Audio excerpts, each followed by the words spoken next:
The day I discovered my ex-husband had drained our joint bank account was the day my world imploded. I remember staring at the ATM screen, my vision blurring as the zeros glared back at me, mocking my naivety. How could I have been so blind? The bitter taste of betrayal rose in my throat as I stumbled away from the machine, my legs barely supporting me. I'm Jasmine Reeves, and this is where my story truly begins. Not with the fairy tale wedding I'd once dreamed of, or even with the acrimonious divorce that followed, but with this moment of gut-wrenching realization that the man I'd once loved had stolen everything from me. As I drove home, my hands shaking, on the steering wheel, memories of Jonathan flashed through my mind. His charming smile, the way he'd sweep me off my feet with grand gestures and expensive gifts. God, how could I have been so stupid? Those gifts, I now realized, had been paid for with my own money.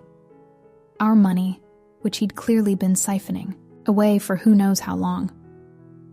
I pulled into the driveway of the house we'd once shared, the house that was now mine as part of the divorce settlement. At least he hadn't been able to take that from me. As I fumbled with my keys, my phone buzzed in my pocket. It was Talia, my lawyer and closest confidant throughout the divorce proceedings. Jasmine, are you okay? I've been trying to reach you all morning. I took a deep breath, trying to steady my voice. He's taken it all, Talia. Every last cent. There was a pause on the other end of the line. When Talia spoke again, her voice was tight with controlled anger. That bastard. Okay, listen to me, Jasmine. Don't do anything rash. I'm coming over right now. I nodded, forgetting for a moment that she couldn't see me. Okay, I managed to croak out before ending the call. Inside, I sank onto the couch, my mind racing. How long had Jonathan been planning this? Was this why he'd been so amenable during the divorce, barely putting up a fight when I'd asked for the house? Because he knew he'd already won, that he'd taken everything else? I don't know how long I sat there, lost in a fog of shock and anger, before Talia's sharp knock jolted me back to reality. I opened the door to find her standing there, her usual polished appearance slightly disheveled, as if she'd rushed over the moment we'd hung up. "Oh, honey," she said, pulling me into a tight hug. I hadn't realized I was crying until I felt her shoulder dampen beneath my cheek. Talia guided me back to the couch, her arm around my shoulders. "Tell me everything," she said, her voice gentle but firm. So I did.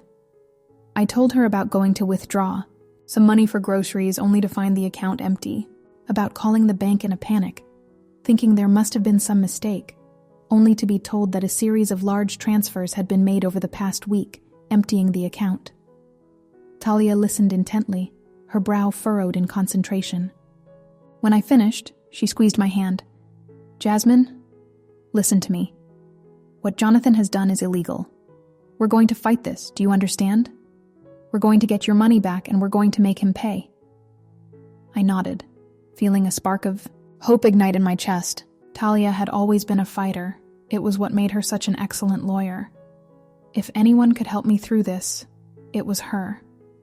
But first, Talia continued, her eyes scanning the room, we need to make sure he hasn't left anything behind that could help us. Did Jonathan have an office here? Somewhere he kept important papers? I nodded, gesturing towards the stairs. His study, I haven't been in there since he left. I couldn't bear to. Talia stood, offering me her hand. "Well, now's the time. Come on, let's see what skeletons your ex has hiding in his closet." As we climbed the stairs, I felt a strange mix of emotions. Part of me was terrified of what we might find, but another part, a part I barely recognized, was eager to uncover Jonathan's secrets, to finally understand the man I'd been married to for 5 years. The study door creaked as I pushed it, open, revealing a room that looked exactly as it had the day Jonathan had walked out. His leather chair still sat behind the imposing mahogany desk, a half-empty tumbler of whiskey gathering dust on a coaster. The air was stale, heavy with the ghosts of conversations past. Talia wasted no time, heading straight for the filing cabinet in the corner. "You check the desk," she instructed, already pulling open drawers. I hesitated for a moment before approaching the desk. It felt like an invasion of privacy, which was ridiculous given the circumstances.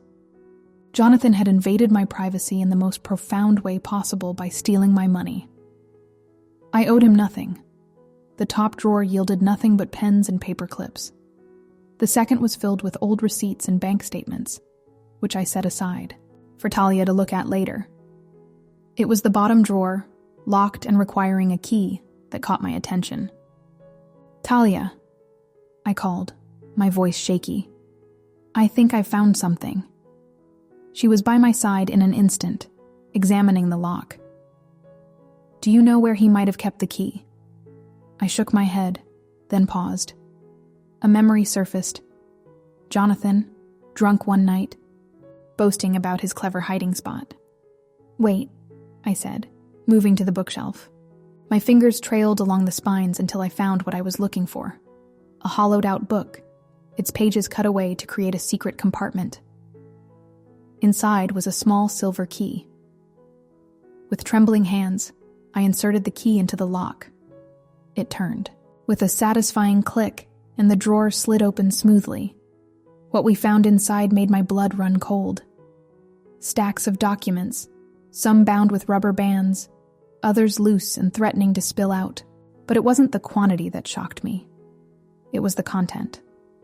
As Talia and I began to sift through the papers, a picture began to emerge. One far more sinister than I could have imagined. Bank statements from accounts I'd never heard of. Correspondence with offshore companies. And most damning of all, a series of emails that detailed an elaborate money laundering scheme. "Oh my God," I whispered, my hands shaking as I held up a particularly incriminating document.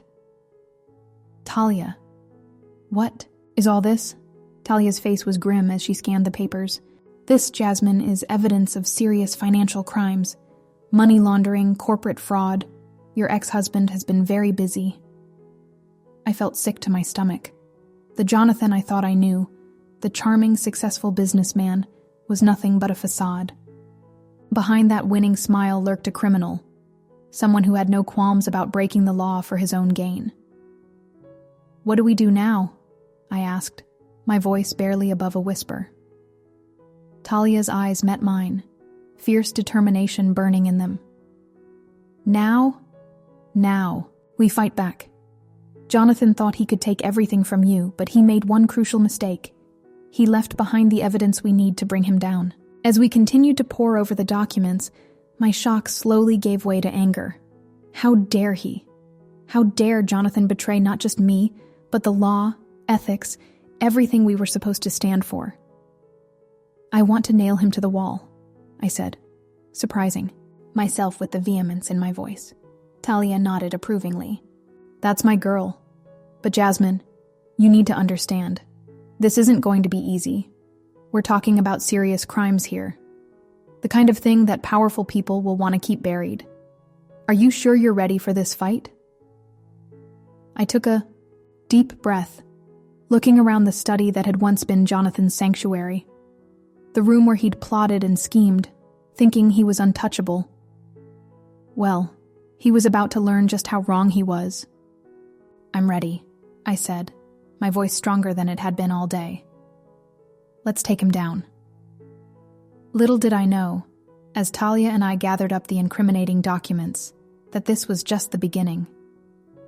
The path ahead would be fraught with danger, betrayal, and shocking revelations. But in that moment, all I felt was a burning determination to see justice done. Jonathan had tried to destroy me, thinking I was just a naive, trusting ex-wife he could easily discard. He was about to learn just how wrong he was.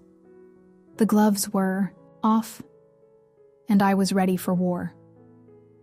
As we left the study, arms laden with evidence of Jonathan's crimes, I felt a strange sense of liberation. For years I had defined myself in relation to him, his wife, his partner, his ex. But now I was stepping into a new role, his nemesis. The next few days passed in a whirlwind of activity. Talia, true to her word, sprang into action immediately. She brought in a team of forensic accountants to go through the financial records we'd uncovered, while she herself pored over the legal documents, building a case against Jonathan. I, meanwhile, found myself in a state of perpetual motion, as if staying still would somehow allow the full weight of what was happening to crush me. I cleaned the house from top to bottom, organized long-neglected closets, anything to keep my hands busy and my mind from dwelling too long on the betrayal that still felt like a fresh wound. It was during one of these cleaning frenzies that I came across an old photo album tucked away in the back of a closet. I paused, dust rag in hand, and pulled it out. The cover was faded, but I could still make out the words, Jasmine and Jonathan, in swirling gold script. With a mix of trepidation and morbid curiosity, I opened it. There we were, smiling and carefree, our whole lives ahead of us. Photos from our first date, our engagement, our wedding day. I traced a finger over Jonathan's face in one of the pictures, wondering how the man I'd loved so deeply could have turned into the monster I now knew him to be. A knock at the door startled me out of my reverie. I hastily shoved the album back into the closet and went to answer it, expecting to see Talia. Instead, I found myself face to face with Nina, my best friend since college. "Jazz," she exclaimed, pulling me into a tight hug before I could even say hello. "I came as soon as I heard. Are you okay?" "God, I can't believe that bastard did this to you." I blinked, momentarily thrown. "How did you—" "Talia called me," Nina explained, following me into the living room. "She thought you could use a friend right now. And she was right by the look of you. When was the last time you slept, honey?" I sank onto the couch, suddenly aware of how exhausted I was. "I don't know," I admitted. Everything's been such a blur. Nina sat beside me, taking my hand in hers. "Okay, here's what we're going to do. I'm going to make you some tea, and you're going to tell me everything. And then, we're going to figure out how to make Jonathan pay for what he's done." As Nina bustled around my kitchen, the familiar sounds of her presence soothing me in a way I hadn't realized I needed, I felt some of the tension begin to leave my body. I'd been so focused on the legal aspects of what was happening. I'd forgotten the importance of having a friend to lean on. When Nina returned with 2 steaming mugs of chamomile tea, I found the whole story pouring out of me. The discovery of the empty bank account, the damning evidence we'd found in Jonathan's study, the realization that the man I'd married was a criminal. Nina listened intently, her expression shifting from shock to anger to determination. When I finished, she set down her mug with a decisive clink. "All right," she said, her voice filled with the same fierce loyalty that had made her such a steadfast friend all these years. "What do you need me to do?" I blinked, surprised. "Do?" "Yes, do," Nina insisted. "You didn't think I was going to sit this one out, did you? Jonathan messed with my best friend. That means he messed with me. So, what's the plan? How are we taking this son of a bitch down?" For the first time in days, I felt a smile tugging at the corners of my mouth. "Well," I said, "Talia's working on the legal side of things. But there's still so much we don't know. Like how deep this goes. Who else might be involved?" Nina nodded, a gleam in her eye that I recognized from our college days, when we'd stay up all night cramming for exams. "Sounds like we need to do some digging of our own. Good thing I minored in investigative journalism, huh?" As we began to brainstorm, I felt a spark of hope ignite in my chest. With Talia's legal expertise, Nina's investigative skills, and my own growing determination, we were a force to be reckoned with. Jonathan may have thought he'd left me with nothing, but he'd forgotten the most important thing: the strength of the relationships I'd built. The next morning, fueled by a newfound sense of purpose and several cups of Nina's impossibly strong coffee, we set out to begin our investigation. Nina had suggested we start by looking into Jonathan's business associates, reasoning that if he was involved in money laundering and corporate fraud, he couldn't be working alone. "We need to follow the money," she said, spreading out copies of the documents we'd found in Jonathan's study across my dining room table. "See these company names that keep popping up? Let's start there." I nodded, already pulling up my laptop. "I'll search for any public records on these companies. Maybe we can find out who's really behind them." As we worked, I couldn't help but marvel at how different this felt from my life just a week ago. Then, I'd been focused on moving on from my failed marriage, on rebuilding my life as a single woman. Now I felt like a detective in one of those crime shows Jonathan used to love watching. The irony wasn't lost on me. Hours passed as we dug deeper and deeper into the web of shell companies and offshore accounts that Jonathan had woven. It was Nina who first noticed the pattern. "Jas," she said, her voice tight with excitement. "Look at this. All these companies, they're registered to the same address in the Cayman Islands." I leaned over her shoulder, scanning the document she was pointing at. "What does that mean?" "It means we found a link," Nina explained. "A central point that connects all these seemingly separate entities. And if we can trace who's behind this address, we might be able to uncover Jonathan's entire operation," I finished, feeling a surge of adrenaline. Just then, my phone buzzed with a text from Talia. "Meeting with the DA tomorrow, bringing everything we've found so far. You ready for this?" I looked at Nina, at the scattered papers representing hours of work, at my own reflection in the laptop screen. Tired, yes, but with a fire in my eyes that I hadn't seen in years. "Yes," I typed back. "I'm ready." The next morning, as Nina and I walked into the district attorney's office, I felt a strange mix of nervousness and determination. This was it, the moment when our private fight would become a matter of public record. There would be no going back after this. Talia was waiting for us in the lobby, looking as polished and composed as ever in a crisp navy suit. "You ready?" she asked, her eyes searching my face. I nodded, squaring my shoulders. "Let's do this." The district attorney, a stern-looking woman named Rebecca Chen, listened intently as Talia laid out our case. I watched her expression carefully, trying to gauge her reaction as Talia detailed Jonathan's financial crimes, the evidence we'd uncovered, the pattern of deceit that stretched back years. When Talia finished, DA Chen leaned back in her chair, her fingers steepled in front of her. "This is quite something," she said finally. "If what you're saying is true, we're looking at one of the biggest financial fraud cases this office has seen in years." "It's true," I said, speaking up for the first time since we'd entered the room. "Every word of it. I lived with this man for 5 years, and I had no idea. But now that I know, I can't just sit back and do nothing." DA Chen's gaze shifted to me, her eyes softening slightly. "I understand, Mrs. Reeves, and I commend your bravery in coming forward. But you need to understand what you're getting into. Cases like this, they can get messy. Powerful people tend to fight back hard when they're cornered." I felt Nina's hand squeeze mine under the table. "I understand the risks," I said, my voice steadier than I felt. "But I have to do this, not just for me, but for everyone else Jonathan has hurt or might hurt in the future." DA Chen nodded slowly, a hint of approval in her eyes. "All right then, we'll open an official investigation. But I need you to be prepared for what's coming. This won't be easy.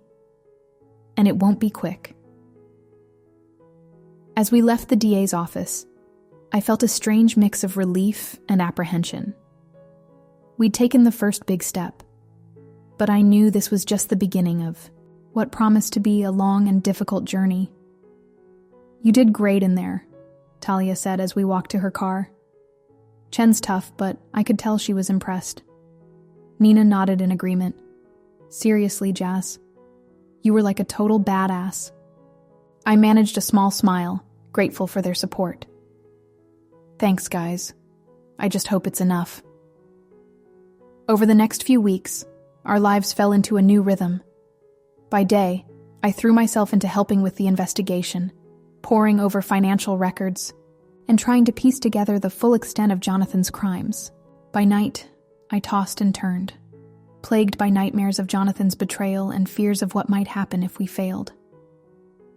It was during one of these sleepless nights that I received the first threat, a simple text message from an unknown number. Back off now, or you'll regret it. My hands shook as I showed the message to Talia and Nina the next morning. This is good, Talia said, her lawyer's mind already at work. It means we're getting close to something big. They're scared. Good? I repeated incredulously. Talia, they're threatening me. Nina put a comforting arm around my shoulders. We won't let anything happen to you, Jas. We're in this together, remember? Despite their reassurances, I couldn't shake the feeling that we were in over our heads. Jonathan's world of high finance and corporate crime was so far removed from anything I'd ever known. What made me think I could take him on? But then I remembered the look on DHN's face when she'd agreed to take our case. The determination in Talia's voice as she presented our evidence. The fierce loyalty in Nina's eyes as she promised to stand by me. And I knew I couldn't give up now. The investigation continued to gather steam. We uncovered more shell companies, more fraudulent transactions, more evidence of Jonathan's crimes. But with each new discovery came new complications. One evening, as I was leaving the courthouse after another meeting with DHN, I noticed a black SUV parked across the street. As I watched, the tinted window rolled down slightly, revealing a man I didn't recognize. He stared at me for a long moment before the window rolled back up and the car drove away. I told myself I was being paranoid, that it was probably nothing. But the incident left me shaken, a stark reminder of the dangers we were facing. It was around this time that I received an unexpected call from my mother. We hadn't spoken much since the divorce. She'd never approved of Jonathan, and I think she saw our split as a kind of vindication. Jasmine, she said, her voice tight with worry. I've been hearing things. Rumors about Jonathan. About what you're doing. Is it true? I sighed, rubbing my temples. It's complicated, Mom. But yes, I'm involved in an investigation into Jonathan's business practices. There was a long pause on the other end of the line. When my mother spoke again, her voice was barely above a whisper. Oh, Jasmine, I was afraid of this. Afraid of what? I asked, a chill running down my spine. There's something I need to tell you, she said. Something about Jonathan and your father. As my mother's words washed over me, I felt the ground shift beneath my feet. The story she told of my father's involvement in the same kind of corporate fraud we were now investigating, of how it had destroyed our family, of how she'd tried to protect me from that world. It was almost too much to process. Why didn't you tell me before? I asked, my voice cracking. I thought I was protecting you, she said, sounding older and more vulnerable than I'd ever heard her. I never imagined you'd end up married to someone like Jonathan. When I realized who he was, what he was involved in, I was terrified history was repeating itself. As I hung up the phone, my mind was reeling. Everything I thought I knew about my past, about my family, had been turned upside down. But amid the shock and confusion, one thing became crystal clear. I had to see this through. Not just for myself now, but for my mother, for the family we'd lost to this world of greed and corruption. The next morning, I shared what I'd learned with Talia and Nina. Their reactions mirrored my own shock, but Talia was quick to see the potential in this new information. This could be the key we've been looking for, she said, her eyes alight with possibility. If we can connect Jonathan's operations to these older fraud schemes, we might be able to uncover the entire network. As we dove back into our investigation, with renewed vigor, I couldn't shake the feeling that we were approaching a turning point. The threats had become more frequent, the stakes higher. But so had our determination. One afternoon, as we were reviewing some particularly damning evidence, Nina suddenly sat up straight, her eyes wide. "Oh my God," she breathed. "Jazz, look at this." She pointed to a name buried in the middle of a dense financial report. A name I recognized instantly. Charles Reeves. My father. "But that's impossible," I stammered. "This report is from last year. My father's been dead for over a decade." Talia leaned in, her brow furrowed. Unless he's not," I finished, the implications hitting me like a tidal wave. As the pieces began to fall into place, my father's supposed death in a boating accident, the body never recovered, the life insurance payout that had supported my mother and me for years, I felt as though the entire foundation of my life was crumbling beneath me. "We need to talk to your mother again," Talia said, already reaching for her phone. "If there's even a chance your father is still alive, still involved in these schemes."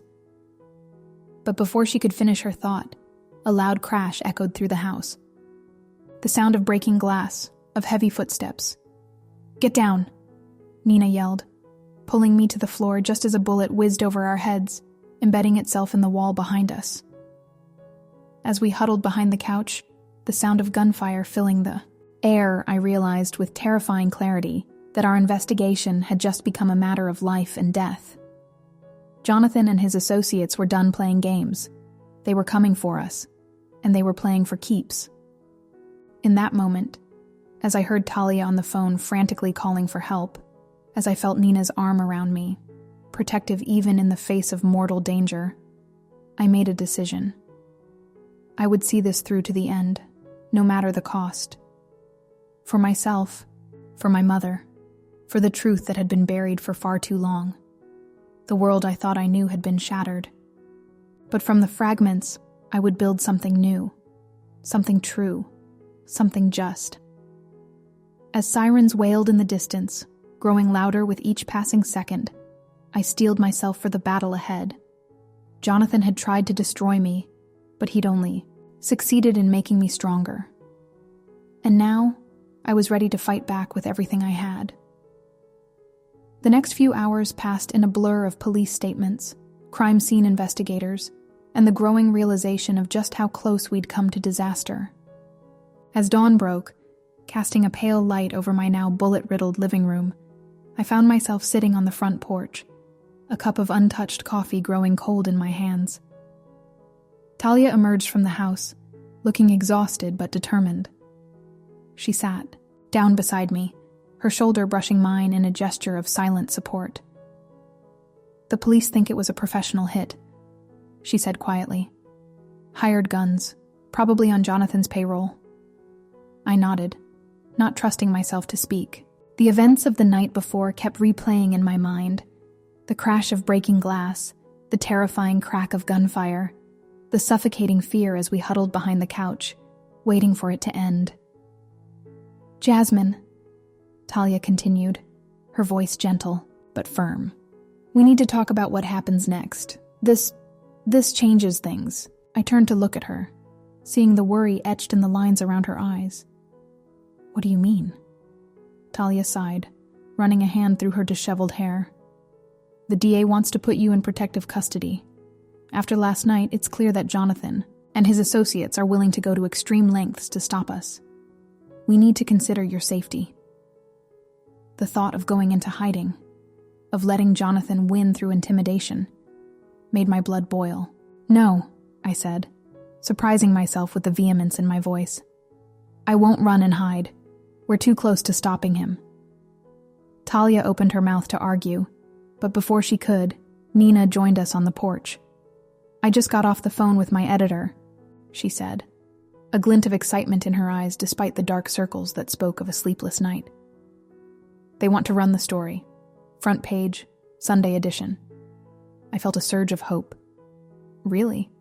But I thought we were waiting until the investigation was further along." Nina shook her head. "After last night, My editor thinks we need to go public now. Shine a light on what's happening. Make it harder for Jonathan and his cronies to operate in the shadows." Talia frowned. "It's risky. Once this goes public, there's no telling how Jonathan might retaliate." "He's already tried to kill us," I pointed out. "How much worse can it get?" The look Talia and Nina exchanged told me that it could, in fact, get much worse. But I was past the point of being cowed by fear. "We do it," I said firmly. "We go public. We keep pushing forward with the investigation. And we don't stop until Jonathan and everyone involved in this scheme is behind bars." As Talia and Nina nodded their agreement, I felt a shift within myself. The fear and uncertainty that had plagued me since discovering Jonathan's betrayal were still there, but they were overshadowed by a burning determination. I was done being a victim. It was time to become a fighter. The next week was a whirlwind of activity. Nina worked tirelessly on her exposé, checking and double-checking every fact, every allegation. Talia coordinated with the DA's office, preparing for the legal storm that was sure to follow once the story broke. And I prepared myself for what was to come. I threw myself into self-defense classes, determined never again to feel as helpless as I had the night of the attack. I pored over every scrap of evidence we'd gathered, committing it all to memory. And I reached out to my mother, trying to piece together the full story of my father's involvement in this tangled web of deceit. The morning the story was set to break, I woke before dawn, my nerves jangling with a mix of anticipation and dread. As I made my way downstairs, I found Nina already at the kitchen table, hunched over her laptop. "It's done," she said, looking up at me with a mixture of exhaustion and triumph. "The story's live. There's no going back now." I nodded, a lump forming in my throat. "Have you heard anything? Any reaction yet?" Nina shook her head. "It's still early, but Jas, this is big, really big. We're not just talking about Jonathan anymore. This story implicates some of the most powerful people in the city." As if on cue, my phone began to buzz. Talia's name flashed on the screen. "Jasmine," she said as soon as I answered, her voice tight with urgency. "Turn on the news. Now." I fumbled for the remote, Nina moving to stand beside me as the TV flickered to life. The image that filled the screen made my blood run cold. There, being led out of his office in handcuffs, was Jonathan. The ticker at the bottom of the screen screamed breaking news. "Prominent businessman arrested in massive fraud scheme." "Oh my God," Nina breathed. "It's happening. It's really happening." But as I watched the scene unfold, a niggling doubt crept into my mind. This was too easy, too neat. Jonathan looked, almost smug, as he was escorted to the waiting police car. Like he knew something we didn't. My phone buzzed again, an unknown number. With trembling fingers, I answered. "Hello, Jasmine." The voice, on the other end, sent chills down my spine. A voice I hadn't heard in over a decade. A voice I'd thought I'd never hear again. "Dad?" I whispered, my world tilting on its axis once more. "We need to talk," he said, his tone brooking no argument. "There's so much you don't understand. About Jonathan, about me, about everything." As I stood there, the TV still blaring in the background, Nina's concerned gaze fixed on me, I realized that this was far from over. In fact, it was only just beginning. The arrest of Jonathan, the story that was even now spreading like wildfire across the internet, the shocking reappearance of my long-lost father, it was all leading to something bigger than I could have imagined. A confrontation that had been years in the making. A truth that had been buried for far too long. With a deep breath, I steeled myself for what was to come. "Where are you?" I asked my father, my voice steadier than I felt. "I think it's time we had that talk." As I hung up the phone, I turned to Nina, seeing the question in her eyes. "I have to go," I said. There's something I need to do. Nina nodded, understanding without needing an explanation. Be careful, Jess. Whatever's going on, it's bigger than we thought. I managed a small smile. I will. And Nina? Thank you. For everything. As I walked out of the house, into the bright morning sunlight, I felt as though I was stepping into a new chapter of my life, one filled with danger and uncertainty. Yes, but also with the promise of long-buried truths finally coming to light. Jonathan's arrest was just the beginning. The real battle was yet to come. And this time, I was ready for it. The address my father had given me led to an abandoned warehouse on the outskirts of the city. As I pulled up, my heart pounding in my chest, I couldn't help but question the wisdom of coming here alone. But I knew this was something I had to do by myself.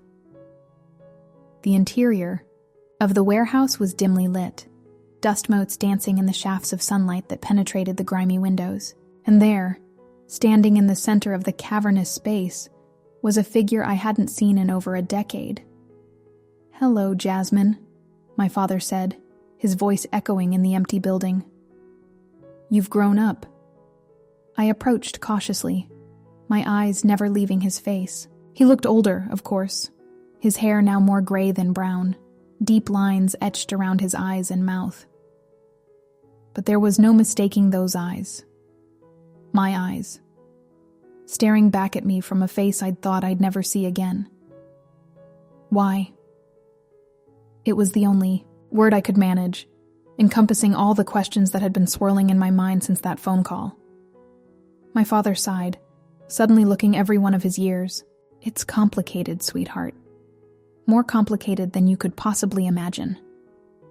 "Then explain it to me," I demanded, finding my voice. "Explain how you could fake your own death, abandon your family, get involved in all of this." He nodded slowly, gesturing to a pair of battered chairs nearby. As we sat, he began to speak, unraveling a tale that seemed more suited to a Hollywood thriller than my real life. He told me of a vast conspiracy, reaching back decades, involving some of the most powerful people in the country, of how he'd gotten in too deep, how faking his death had been the only way to protect our family, and of how Jonathan, far from being the mastermind we'd believed him to be, was just another pawn in a much larger game. "But why come forward now?" I asked, my mind reeling from everything I'd heard. "Because of you," he said simply. "When I saw what you were doing, how close you were getting to the truth, I knew it was time to end this, once and for all." As he laid out his plan, to use the evidence we'd gathered, combined with his insider knowledge, to bring down the entire corrupt system, I felt a mix of emotions I couldn't begin to untangle. Anger at the years of deception, relief at finally knowing the truth, fear of what was to come, and a strange, tentative hope. "It won't be easy," my father warned, his eyes searching my face. "These people, they won't go down without a fight. Are you sure you're ready for this?" I thought about everything that had led me to this moment. The betrayal, the fear, the sleepless nights, but also the strength I'd found in myself, the unwavering support of Talia and Nina, the determination to see justice done. "I'm ready," I said, my voice firm. "But Dad, I need to know I can trust you. After everything," he nodded, understanding in his eyes. "I know I have a lot to make up for, Jasmine. I can only hope that by helping to end this, by finally doing the right thing, I can start to earn back your trust." As we left the warehouse, stepping back into the sunlight, I felt as though I was seeing the world through new eyes. The city around me, once so familiar, now seemed full of hidden dangers and secret alliances. But I was no longer afraid. I was ready to face whatever came next. The following weeks were a whirlwind of activity. My father, working closely with Talia and the DA's office, provided a treasure trove of information that blew the case wide open. Names were named, secret accounts were uncovered, and the true scope of the corruption began to come to light. Nina's story, meanwhile, had sparked a media firestorm. Journalists from around the country descended on the city, each hoping to uncover the next big revelation. Through it all, I found myself at the center of a storm I could never have imagined. There were more threats, of course. More attempts to silence us. But we were prepared now, protected not just by the police, but by the glare of public scrutiny. Every move our opponents made only served to dig them in deeper. As the case built, as more and more dominoes began to fall, I found myself spending long hours with my father, rebuilding the relationship we'd lost. It wasn't easy. There were arguments, tears, moments when the pain of his deception felt too much to bear. But slowly, tentatively, we began to forge a new bond, built on honesty and a shared purpose. Finally, after months of preparation, it was time for the trial. As I walked into the courthouse that first day, Talia on one side of me and my father on the other, I felt a strange sense of calm. Whatever happened in that courtroom, I knew we had already won a victory simply by making it this far. The trial itself was a grueling process. Day after day of testimony, of cross-examinations, of legal maneuvering. I watched as Jonathan took the stand, his once charming smile now a brittle mask as he tried to deflect the mountain of evidence against him. I listened as my father testified, laying bare the inner workings of the conspiracy he'd been a part of for so long. And then, finally, it was my turn. As I took the stand, I looked out over the courtroom. I saw Nina in the press gallery, her pen poised over her notebook. I saw my mother, who had finally learned the full truth, watching me with a mixture of pride and sorrow. And I saw Jonathan, his eyes burning with a hatred that no longer had the power to frighten me. I took a deep breath and began to speak.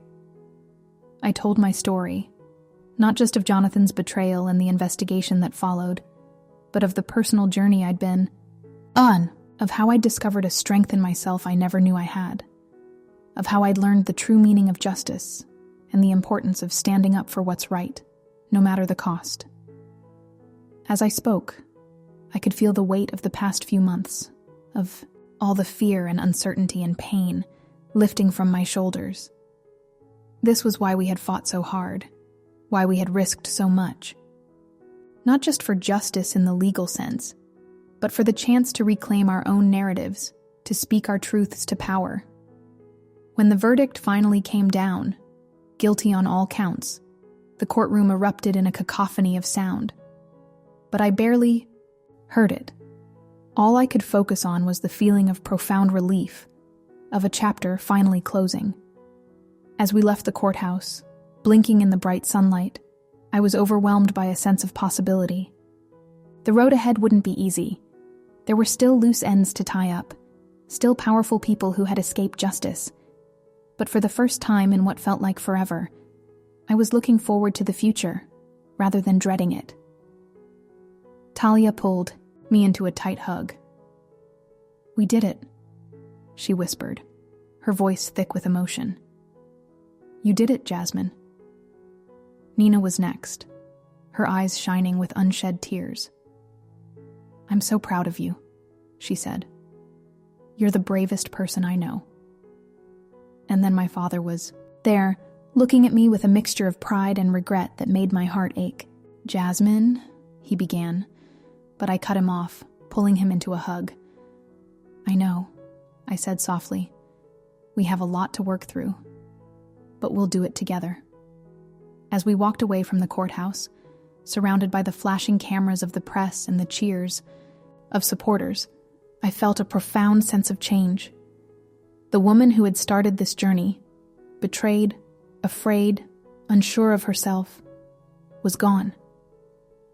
In her place stood someone stronger, someone who had faced her fears and come out the other side. Jonathan had tried to destroy me, but in doing so, he had only succeeded in revealing my true strength, The road ahead would have its challenges, I knew. But I was ready for them.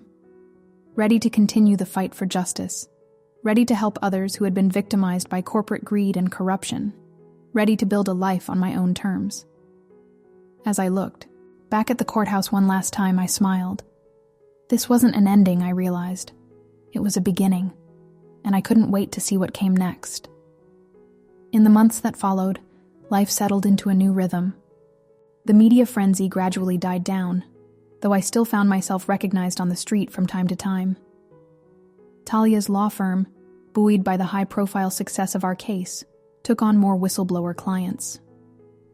Nina's career as an investigative journalist soared, her exposé on Jonathan's crimes, opening doors to even bigger stories.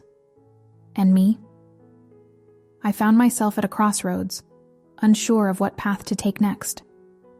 The old life I had known, the life of Jonathan's wife, of quiet domesticity, was gone forever. But in its place, I discovered a world of possibilities I had never imagined. I started by volunteering with organizations that supported victims of financial fraud. Sharing my story, I found, helped others find the courage to come forward with their own. There was a healing power in this work, in turning my pain into something positive. My relationship with my father remained complicated. There were good days when we could almost forget the years of separation and deceit, and there were bad days when the weight of the past felt almost unbearable. But we kept trying, kept working at rebuilding the trust that had been shattered. One evening, as I sat on my porch watching the sunset, I received a call from DHN. "Jasmine," she said, her voice warm. "I hope I'm not interrupting." "Not at all," I replied, curious about the reason for her call. "I'll get right to the point," she continued. "We're setting up a new task force focused on corporate fraud and whistleblower protection. Given your experience and the insight you've gained, well, we'd like you to be part of it." I sat in stunned silence for a moment, my mind racing. "Me?" I finally managed. "But I'm not a lawyer or an investigator." "No," Chen agreed. "But you have something just as valuable, first-hand experience. You understand what victims of these crimes go through in a way that no amount of training can teach. We need that perspective." As I considered her offer, I felt a familiar spark of excitement, of purpose. This was a chance to make a real difference, to help prevent others from going through what I had endured. "I'm in," I said, surprising myself with the certainty in my voice. Chen's smile was audible through the phone. "I was hoping you'd say that. Welcome aboard, Jasmine." As I hung up, I looked out at the darkening sky, feeling a sense of peace settle over me. The journey that had begun with betrayal and heartbreak had led me here, to a place where I could use my experiences to help others, to fight for justice on a larger scale. Jonathan had tried to break me, but instead, he had set me on a path to becoming someone stronger, someone who could make a real difference in the world. The scars of the past would always be with me, but they no longer defined me. Instead, they had become a source of strength, a reminder of how far I had come. As I stood up, ready to go inside and share the news with Talia and Nina, I took one last look at the star-studded sky. The future, I realized, was full of possibilities, and I was ready to embrace them all.